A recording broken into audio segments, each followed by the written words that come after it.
오늘 함께 우리가 나눌 말씀의 제목은 우리 마음에 간직한 것은입니다. 사람들은 각자 마음 가운데 간직한 것들이 있습니다. 어떤 이들은 과거의 기억들을 소중히 간직하며 살아가기도 합니다. 아이들이 자라왔던 그 아름다운 모습들을 기억하기도 하고, 또 아름답게 연애했던 그 시간들을 간직하기도 하고, 부모님과의 소중했던 시간들을 간직하기도 합니다. 반대로 앞으로 일어날 일들에 대해서 희망적인 것들을 마음에 품는 이들도 있습니다. 자녀들이 미래에 어떻게 될 것인가에 대한 소원이나 내 노년의 삶은 어떠할 것인가에 대한 기대감, 또 앞으로 일어날 일들에 대한 기대들로 우리들은 그 마음 가운데 간직하며 살아갑니다. 하지만 앞으로 일어날 일에 대해서는 언제나 우리들이 두렵기 마련입니다. 왜 그러합니까? 어떻게 될지 알지 못하기 때문입니다. 미래에 대한 불확실성이 가득한 오늘날의 시대는 우리들에게 더 많은 두려움들을 가지고 옵니다. 오늘 우리가 읽었던 이 다니엘도 마찬가지입니다. 오늘 꿈을 통해서 앞으로 일어날 두려운 일들을 보게 되었습니다. 어떠한 일들이 있었습니까? 오늘 이 다니엘서에 등장하는 벨사살 왕, 이 벨사살 왕이 처음 다니엘서에 기록된 것은 5장에 기록되어져 있습니다. 이렇게 기록합니다. 마지막 왕이며 다니엘은 셋째 치리자였다. 그리고 벨사살이 베푼 연회 도중에 한 손가락이 나타나서 벽에다가 이렇게 기록합니다. 메네 메네 데겔 우바르시. 다니엘은 그것이 하나님의 심판을 의미한다라는 것으로 풀이하였고, 그날 밤에 페르시아 고레스 왕의 군대가 메마른 강바닥을 이용하여서 성 안으로 침입해서 벨사살 왕을 죽이고 바벨론이 멸망하게 되었습니다. 그런데 오늘 우리가 읽었던 이 7장의 기록은 이러한 역사적 사실이 일어나기 전에 기록된 책입니다. 이 역사적인 이 기록이 이전에 벨사살 왕이 처음으로 왕이 되었을 때 하나님께서 다니엘에게 한 환상을 보여주십니다. 그 환상이 오늘 7장에 기록된 내용입니다. 이 7장의 내용을 보면 이렇게 기록합니다. 하늘에서 큰 바람이 불어오는데 큰 바다로 불었습니다. 그 안에 큰 짐승 넷이 나왔는데 하나하나가 다 기괴한 형태를 가지고 있습니다. 그 가운데 오늘 본문의 배경이 되는 네 번째 짐승에 대해서 7절에 이렇게 표현합니다.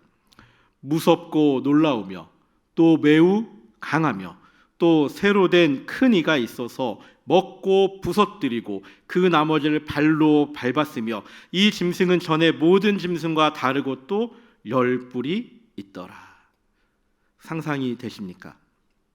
그 앞에 수없이 많은 괴물들 같은 그 괴상하게 생긴 짐승들이 나왔는데 이 짐승이 무섭고 놀랍고 매우 강해서 그 세 짐승들을 다 발 아래 두었다라는 겁니다. 그리고 이 네 번째 짐승에 대해서 뭐지 하고 다니엘이 자세히 알고자 하니까 넷째 짐승에 대해서 그 옆에 있던 이가 자세하게 하나님이 설명해 주라고 하십니다.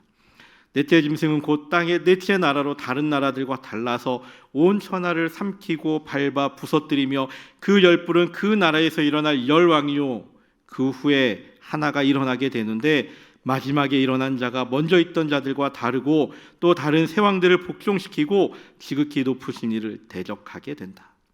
이들은 대적으로 끝나는 것이 아니라 높으신 이의 성도들을 괴롭히고 때와 법을 고치고 성도들이 한때 두때 반때를 지내게 될 것이다. 하지만 이 대적이 마지막에 심판이 시작되면 권세를 빼앗길 것이다. 완전히 멸망하게 될 것이다. 나라와 권세와 온 천하의 나라들의 위세가 지극히 높으신 이의 거룩한 백성에게 부침받고 영원한 나라가 그를 섬기며 복종하게 될 것이다. 이게 오늘 우리가 읽은 7장의 내용입니다. 근데 이렇게 설명해도 이해 못하는 게 당연한 겁니다. 이게 무슨 말인가 생각되는 게 정상적입니다. 왜냐하면 하나님께서 이것을 꿈으로 환상으로 보여주셨기 때문입니다. 이 환상이 내 머릿속에 딱 각인되어 있다면은 내가 이것을 100% 해석할 수 있다고 한다면은 그건 하나님이 하시는 일입니다. 우리의 힘으로는 해석할 수 없습니다. 하지만 이 내용을 들은 다니엘의 얼굴이 번민하고 있습니다. 다니엘은 깨달았을 겁니다. 하나님이 무슨 일을 하실 건지 알았습니다. 얼굴빛이 변했습니다. 그리고 이 일에 대해서 마음에 간직하게 됩니다. 자신이 섬기고 있던 이 나라가 망할 것이라는 것을 예견하였습니다. 그리고 앞으로 일어날 일에 대해서 이 마음에 간직하면서 그 일에 대해서 잊지 않겠다는 다짐을 하고 있습니다. 우리는 이런 다니엘의 모습 속에서 우리는 과연 무엇을 간직해야 하는가를 한 번 더 고민해 봅니다. 특별히 오늘 본문 속에서는 우리가 그리스도인으로서 하나님을 믿는 사람으로서 어떠한 삶을 살아가야 하는지를 보여주고 있습니다. 가장 먼저 우리들은 이 본문 가운데서 그리스도인은, 하나님을 믿는 하나님의 자녀들은 어려움이 따라온다, 어려움이 있다라는 사실을 기억해야 합니다. 믿음을 가진 사람들에게는 언제나 어려움이 따라올 수밖에 없습니다. 하나님이 우리들에게 주신 어려움은 우리가 이길 수 있는 것만 주신다고 우리는 알고 있습니다. 하지만 우리들이 바라는 것은 그 어려움마저도 없었으면 좋겠습니다. 그것이 솔직한 심정입니다. 굳이 어려운 일이 있어야 합니까? 굳이 꼭 시험 받아야 합니까? 하지만 어떤 목사님의 고백처럼 믿음은 쉬울 리가 없습니다. 믿음은 어려움과 시험을 동반합니다. 왜 그러합니까?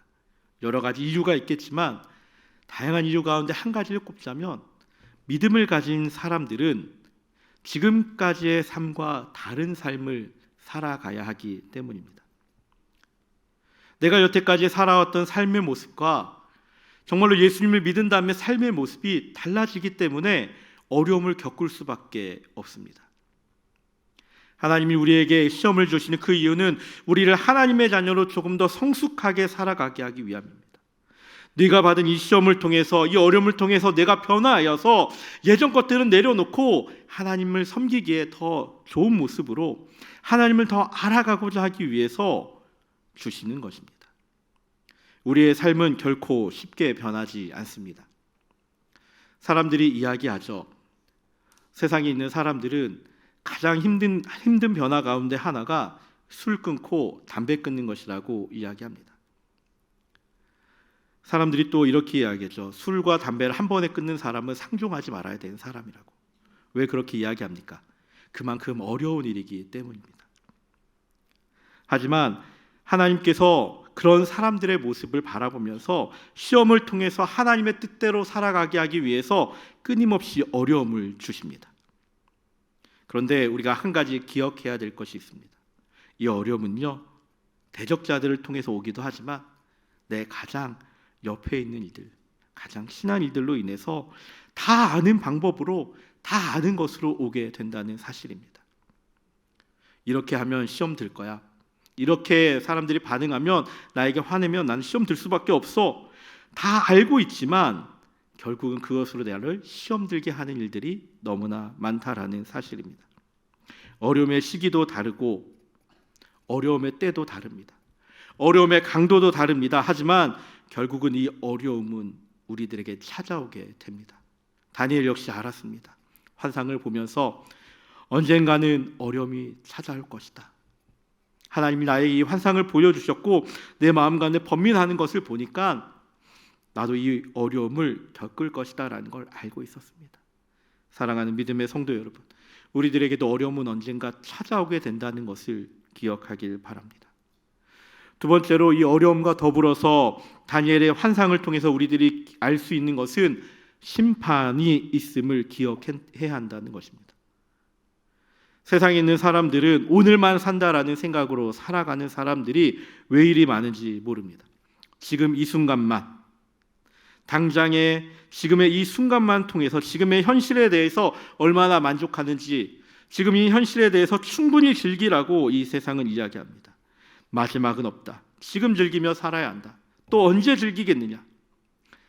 사람들이 이렇게 말하고 있지만 그리스도인들, 믿음의 사람들은 그 즐기는 삶 속에서도 마지막에 우리들에게 다가오는 심판이 있음을 기억해야 합니다. 세상의 사람들은 마지막이 없다, 지금이 중요하다, 마지막은 생각하지 말자라고 이야기하지만 믿음의 사람들, 그리스도인들은 마지막에 심판이 있다라는 사실을 기억하고 그 심판은 하나님이 하시는 심판임을 명확하게 기억하고 선포해야 합니다. 그때는 세상의 권세가 득세하여서 이기는 상황이 반전되어져 버립니다. 세상의 권세가 득세하여서 사단들이 이기는 것처럼 보이지만 마지막 심판의 때에는 그 심판대 위에서 모든 것을 주관하시고 판단하시는 분은 하나님이십니다. 오늘만 산다라고 이야기하며 자신의 마음대로 살아가는 이들의 주장은 마지막 때에 그 모든 권세를 빼앗기고 완전히 멸망하게 하실 겁니다. 마지막에 우리는 심판이 있음을 항상 기억하며 살아가야 합니다. 마지막으로 이 심판의 때를 바라보며 다니엘의 그 환상 가운데 우리는 영원한 나라를 사모함으로 간직해야 합니다. 다니엘이 본 환상의 마지막은 심판 이후에 모든 나라와 권세와 모든 것이 지극히 높으신 이의 거룩한 백성의 소유가 된다라는 것입니다. 거룩한 백성이 거룩한 나라의 백성들이며 이 거룩한 나라가 영원한 나라입니다. 이 나라의 왕은 하나님이십니다. 하나님이 왕이시고 하나님이 다스리시는 그 나라, 불변하신 그 사랑으로 한결같이 우리를 사랑하시는 분, 무한하신 분, 바로 그 하나님이십니다. 이 하나님을 사모함으로 나아가는 것이 바로 영원한 나라를 사모함으로 살아가는 것입니다. 이 영원한 나라에서 우리들은 복종함으로, 섬김으로 살아가야 합니다. 이것은 세상의 권세를 바라보는 것이 아닙니다. 무서운 동물들을 섬기는 것이 아닙니다. 다니엘의 환상으로 보았던 그 무시무시한 그 짐승들을 바라보면서 그것들을 섬기는 것이 아닙니다. 그 이후에 올, 그 심판 이후에 올 오직 영원한 나라, 하나님의 명령에 순종함으로 하나님을 영화롭게 하기 위하여 살아가는 삶이 우리들의 삶이 되어야 합니다. 그렇다면 우리들이 영원한 나라를 사모함으로 살아가는 것은 어떠한 삶입니까? 앞서 이야기한 대로 어려움이 있음을 기억하고 심판이 있음을 기억하고 영원한 나라를 사모하는 삶은 어떠한 삶입니까? 가장 먼저 오늘 말씀을 통해서 우리는 이것을 기억해야 됩니다. 나는 하나님의 백성이다. 영원한 나라의 백성, 영원한 나라를 사모하는 삶, 영원한 나라의 백성임을 고백하는 삶, 그것을 기억하는 삶이 우리들의 삶이 되어야 합니다. 예수님이 나의 구주이십니다. 나의 왕이심을 고백하는 자, 예수님이 나의 죄를 위해 죽으시고 부활하셨으며 하늘에 오르사 하나님 우편에 계시다가 마지막 때에 이 땅에 다시 오실 것을 믿음으로 고백하는 자가 바로 영원한 나라의 백성입니다. 내가 믿음의 고백이 있다면 하나님의 백성으로, 영원한 나라의 백성으로 살아가게 됩니다. 혹 지금 이 시간에도 나의 마음과 내 믿음의 고백이 없다면은 그 믿음의 고백이 이 시간 하는 고백이 되길 원합니다. 혹 내 주변에 이 믿음의 고백이 없는 이들이 있다면 그들에게 이 믿음의 고백을 전하기를 원합니다. 죄인이 나를 위해 십자가에 죽으시고 부활하신 나의 그 예수님을 나의 구주로 믿습니다라고, 그 고백이 우리들이 하나님의 백성임을 기억하게 하고 확신하게 하는 고백입니다. 두 번째로 우리들이 영원한 나라를 사모함으로 살아가는 것, 우리 마음에 간직하면서 살아가는 것은 하나님 나라 백성으로서의 품격을 가지고 살아가는 것입니다. 다른 말로 하면 영원한 나라의 백성으로서의 품격을 가지고 살아가라는 것입니다. 품격은 무엇입니까? 사람이 가지고 있는 타고난 바탕과 타고난 성품 또는 사물에서 느껴지는 품위를 의미합니다. 즉 하나님 나라의 백성으로서 품격을 가지라라고 하는 말은 하나님 나라의 백성으로서의 모습을 다른 이들에게 느껴지게 하라는 말입니다. 우리가 영화 가운데 유명한 대사 가운데 매너가 사람을 만든다라는 대사가 있습니다. 이 유명한 영화의 대사처럼 그 매너가 사람을 만들듯이 하나님 나라의 백성으로서의 품격 있는 삶으로 살아갈 때 우리 주변에서 하나님의 뜻이 이루어지게 됩니다. 하나님의 뜻이 이루어질 수 있도록 살아갈 때 우리가 하나님 나라의 백성으로서의 그 품격을 가지고 살아가게 됩니다. 어떤 사람들은 타고나는 것이 이 하나님의 품격이 아니냐라고 이야기하지만 이 품격은 만들어져 가는 것이기도 합니다. 내가 끊임없이 나의 삶 속에서 하나님의 백성으로서의 삶을, 하나님의 영광을 나타내는 삶을, 믿음의 고백의 삶을 살아갈 때 나의 주변에 있는 사람들이 나에게서 그것을 느끼게 되는 것입니다. 다른 이들에게 우리가 영향을 주게 되는 것입니다. 시간의 흐름 속에서 다른 이들이 느끼는 그리스도의 그 향기를 품어내게 됩니다. 영원한 나라의 백성으로서의 품격은 우리의 삶의 모습 가운데 있습니다. 우리가 하나님의 뜻이 땅에서 이루어지도록 하나님의 뜻대로 살아가기 위해서 힘쓸 때에 그 품격은 나타나게 됩니다. 직분과 소명과 삶에서 하나님의 사랑이 전해지고 하나님의 영화롭게 하는 삶을 사는 것, 그렇게 살아갈 때 우리들은 영원한 나라의 백성으로서의 품격을 가지게 됩니다. 사랑하는 성도 여러분, 우리 마음에 간직할 것은 무엇입니까? 다니엘은 그 무서운 생물들 가운데 그 환상을 바라보면서 마지막에 하나님이 승리하시는 것을 보았습니다. 그리고 그것을 마음에 간직하였습니다. 비록 그 중간에 어려움이 있고 심판이 있지만 영원한 하나님 나라를 사모함으로 마음에 간직하였습니다. 우리들도 마찬가지입니다. 믿음으로 사는 이들 가운데에는 어려움도 있습니다. 마지막에 심판도 있습니다. 그리고 영원한 나라를 사모함으로 우리들은 살아가야 합니다. 그 영원한 나라를 사모하며 살아가는 것은 하나님의 나라의 백성임을 기억하며 살아가는 것이고, 하나님 나라의 백성으로서의 그 품격을 가지고 살아가는 것입니다.